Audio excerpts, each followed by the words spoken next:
Imagine it's New Year's Eve, 1971. The world's spinning toward a new year, full of promise. In Hollywood, the air hums with glamour. Glitzy parties, clinking glasses, dreams as big as the California sky. But in a modest bungalow nestled in the Hollywood hills, a man sits alone, shadows dancing across his face. Pete Duel, the dashing star of Alias Smith and Jones, grips a glass of whiskey in one hand, a .38 revolver in the other. At 31, he's got it all. Fame, fans, a hit TV show. His smile graces magazine covers. His name lights up marquees. Yet, as the clock nears midnight, a darkness takes hold. A single gunshot pierces the quiet, and Pete Duel is gone, dead by his own hand. Why would a man at the height of his career choose to end it? What secrets weighed on his heart? Today we're peeling back the layers of Pete Duel's life, a story of talent, passion, and a pain so deep it still echoes. Grab a coffee, settle in, and let's travel back to a time when a cowboy star burned bright, then faded too soon. It's February 24th, 1940, and Rochester, New York, is a city of smokestacks and optimism.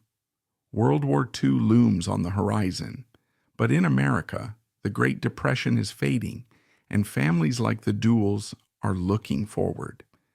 Peter Elstrom Duel, note the extra E in his last name, enters the world as the first child of Dr. Ellsworth Duel, a third-generation physician, and Lillian Elstrom, a warm Swedish-American mother who fills their home with music and stories. The Duels live in a handsome Victorian house in Penfield, a leafy suburb where neighbors know each other's names. It's a world of radio serials, Sunday roasts, and bicycles on quiet streets. Pete grows up with two younger siblings, Jeffrey and Pamela, and the trio are thick as thieves, staging backyard skits and exploring the woods near Irondequoit Creek. Even as a boy, Pete's different. He's sensitive, curious, with a knack for making people laugh or listen. His mother later recalls he'd recite poems at family dinners, holding court like a little Shakespeare. Rochester in the 1940s shapes Pete in subtle ways. The city's a hub for Kodak and Xerox, buzzing with innovation, but it's also got a gritty side. Factories dumping waste into the Genesee River, labor strikes rumbling downtown.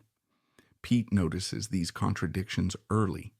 At age 8, he drags his brother Jeffrey to a polluted creek, pointing at the oily water. "This isn't right," he says, his small face serious. That sense of justice, of wanting to fix what's broken, sticks with him. But so does the pressure of his father's expectations. Dr. Duel, a stern but kind man, sees medicine as the family legacy. Pete's grandfather was a doctor, his father's a doctor, and the unspoken rule is that Pete will be one too. Yet, Pete's heart pulls elsewhere. By high school at Penfield, he's the star of every play, his performance in our town leaving teachers teary-eyed. His 1958 yearbook calls him Penfield's Brando, a nod to his brooding charisma. Medicine? That's not his path. Pete's dreaming of spotlights, not stethoscopes. The 1950s are a magical time for a dreamer like Pete. Television's taking over, beaming westerns and comedies into homes across America. Stars like James Dean and Marlon Brando redefine acting, making it raw, real, emotional. Pete soaks it all in, sneaking into Rochester's movie theaters to watch Rebel Without a Cause 3 times. At 18, he enrolls at St. Lawrence University in Canton, New York, picking English as a major, but spending most of his time in the theater department. He plays Hamlet, Puck, and Willie Loman. His performance is electric. "He made you feel every word," a classmate later says. But college feels like a cage. After 2 years, Pete drops out, telling his parents, "I need to act, or I'll never be happy." His father's disappointed, but Lillian, ever his champion, slips him $200 and says, "Go find your stage." In 1960, Pete moves to New York City, enrolling in the American Theater Wing.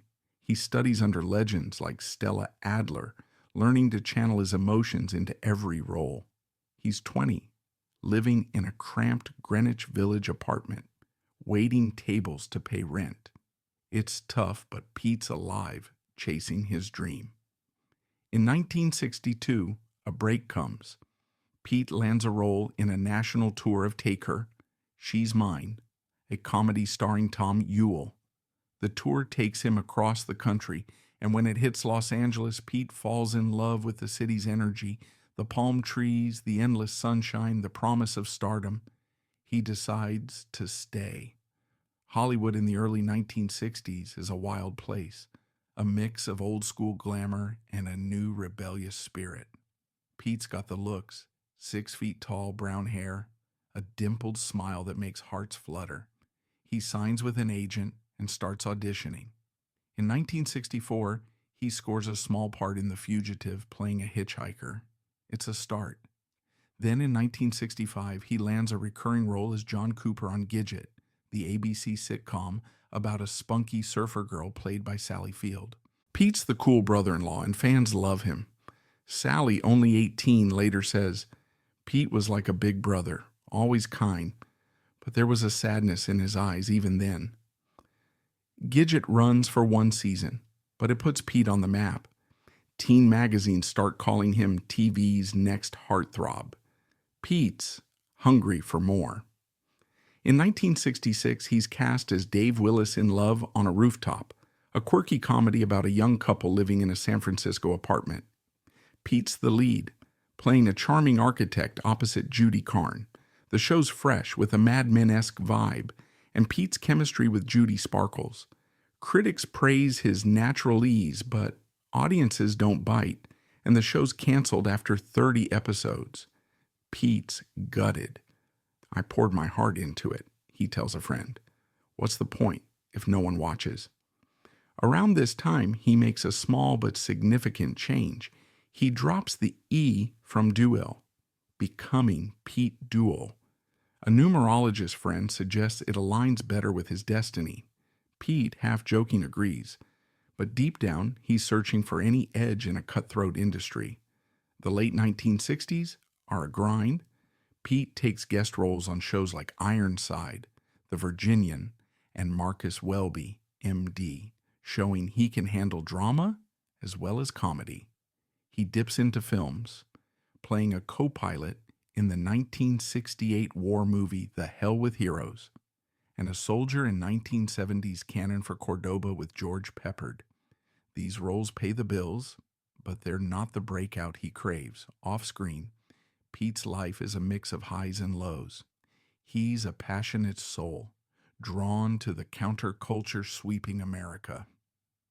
In 1968, he campaigns for Eugene McCarthy, the anti-war senator running for president. Pete attends rallies, speaks at college campuses, and even travels to Chicago for the Democratic National Convention, where he witnesses police clashing with protesters. It shook him, his brother Jeffrey later says. He came back angry, saying the system was broken. Pete channels that anger into activism, joining environmental groups to fight pollution, a cause tied to his childhood memories of Rochester's tainted rivers. But activism can't fill the void. Pete's drinking, once social, becomes a crutch. He's always been a night owl, hitting Hollywood bars with actor friends like Dennis Hopper or James Caan. By 1969, though, friends notice a change.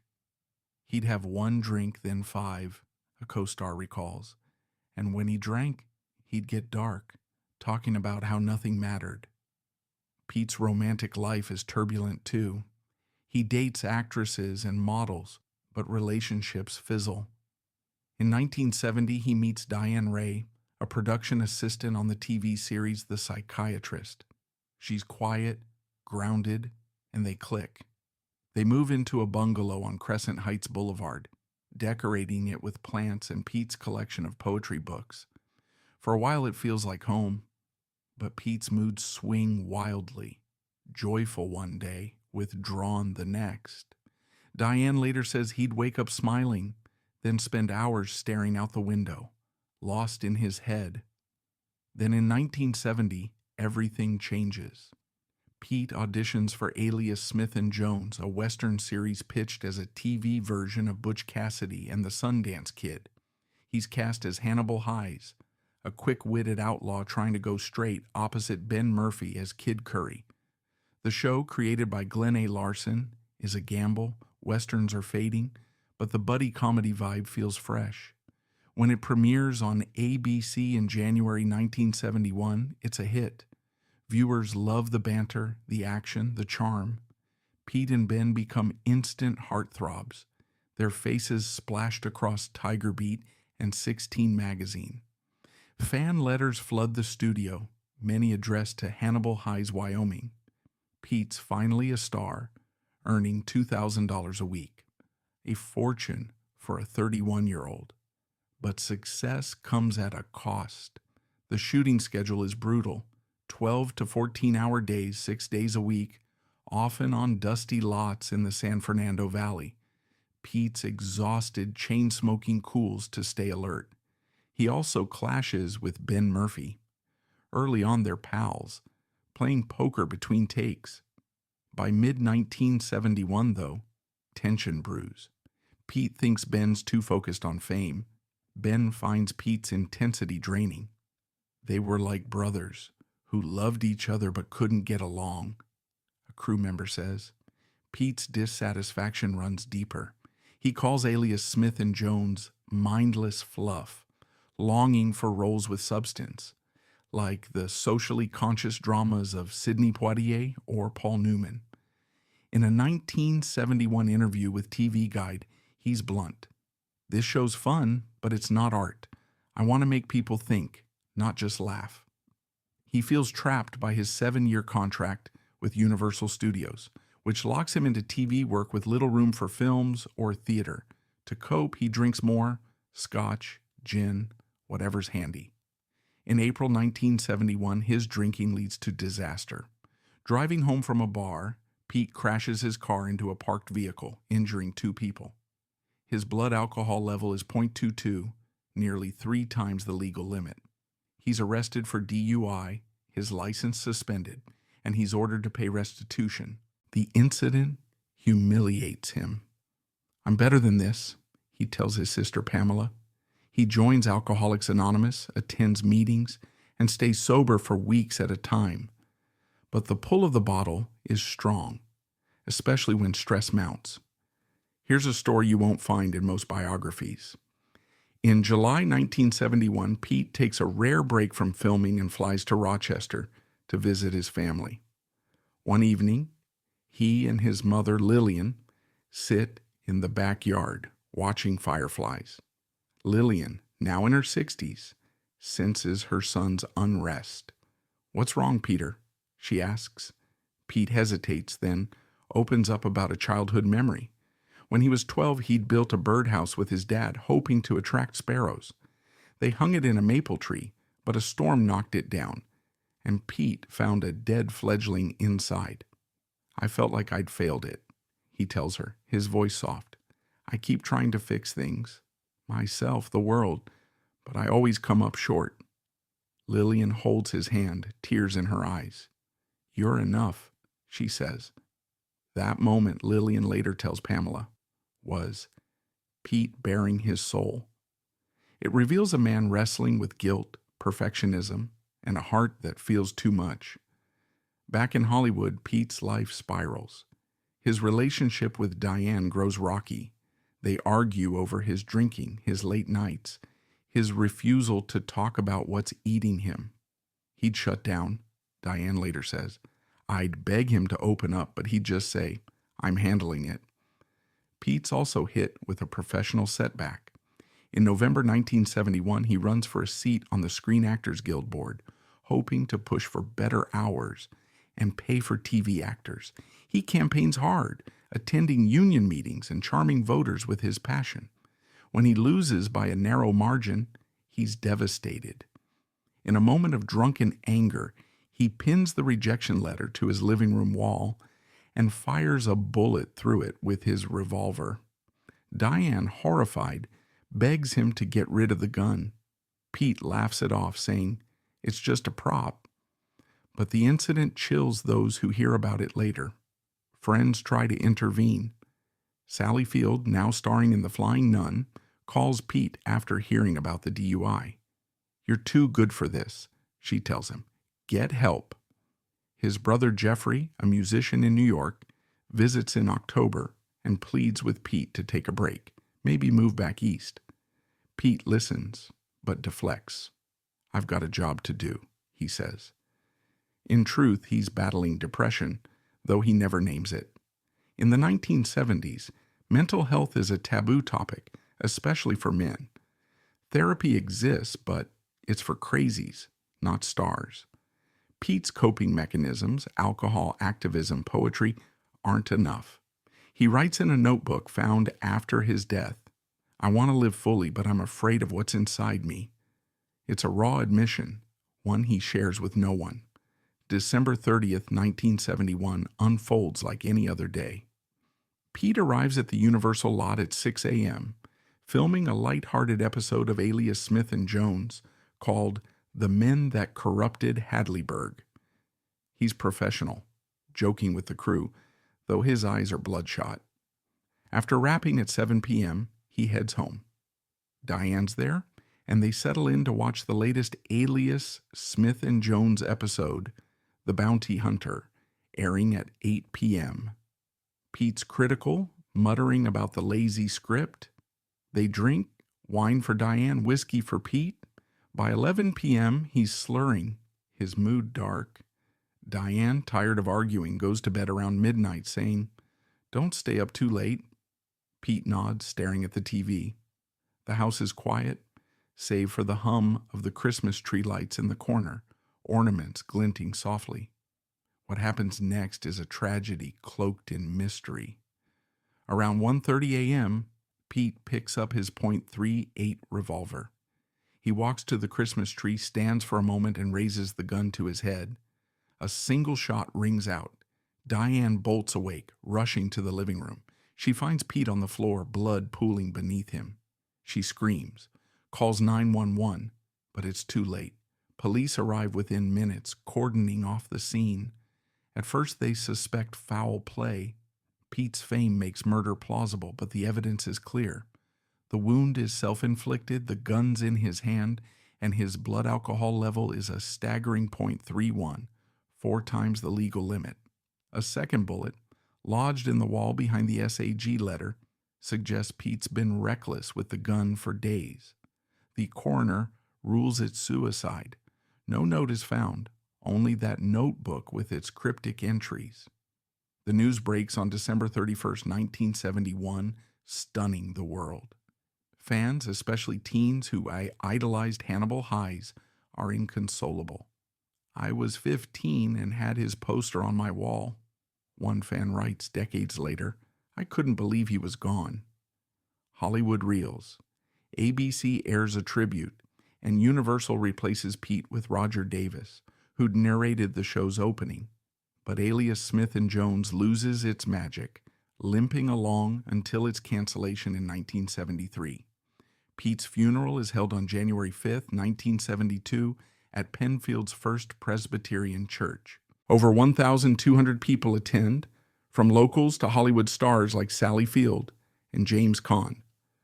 Diane, pale and trembling, reads Pete's poem Love, its lines haunting. "Love is the whisper of dawn, the ache of dusk." He's buried in Oakwood Cemetery under his birth name, Peter Elstrom Duel, a simple headstone marking the boy who dreamed big. But was it really suicide?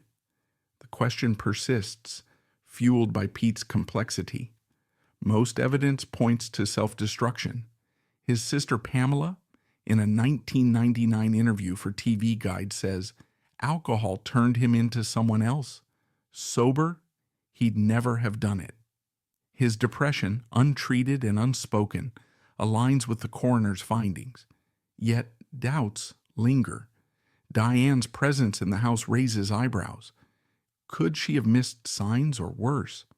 Some fans theorize an accident, noting Pete's drunken state and his history of handling the gun carelessly. A fringe group on early internet forums like the Pete Duel Memorial site even suggests murder, citing Pete's open-door policy for struggling actors. Maybe a jealous rival or a spurned friend? But no evidence supports this. The lack of a suicide note and Pete's scheduled 6 a.m. call time for work deepen the mystery. Judy Carn, his love on a rooftop co-star, sums it up. Pete was a paradox.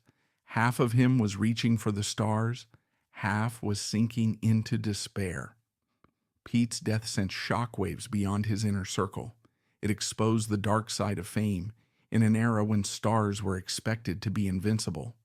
In 1972, Life magazine ran a feature, The Cowboy Who Couldn't Ride Away, detailing Pete's struggles with alcohol and the relentless pace of TV production. It sparked conversations about mental health, though change was slow. The article quoted an unnamed producer. We knew Pete was troubled, but we thought he'd pull through. Nobody talked about depression back then. Pete's story also shed light on the exploitative side of Hollywood. His 7-year contract, standard for the time, gave universal control over his career, leaving him little freedom. A 1972 SAG report, partly inspired by Pete's death, pushed for shorter contracts and better working conditions. A small victory he'd have cheered. His legacy, though, isn't just tragedy. Pete's environmental passion left a mark. In Rochester, fans organized cleanups of Iron Decoy Creek in his name, a tradition that continues today through the Peter Duel Conservation Club. His performances endure too. Alias Smith and Jones streams on platforms like Peacock, and fans on X still share clips praising Pete's charm. A 2023 post reads, "Watching Hannibal Highs, you see a man who could have been a legend. R.I.P. Pete." His activism, though less documented, inspired peers. Dennis Hopper, in a 1980 interview, credited Pete with pushing him to support Greenpeace. "He cared about the planet when it wasn't cool," Hopper said. Pete Duel's life was a comet, brief, brilliant, blazing. He gave us laughter, tears, and a glimpse of what it means to be human. His final act wasn't the sum of him. He was the boy who built birdhouses, the actor who lit up screens, the man who fought for a better world. If his story leaves you with one thing, let it be this: listen to those you love, reach out, hold on. Pete once said in a rare 1970 radio interview, "Life's a puzzle, and I'm still looking for the pieces." He didn't find them all, but his search lights our way. Here's to Pete Duel. May his restless soul find peace, and may we keep searching for ours.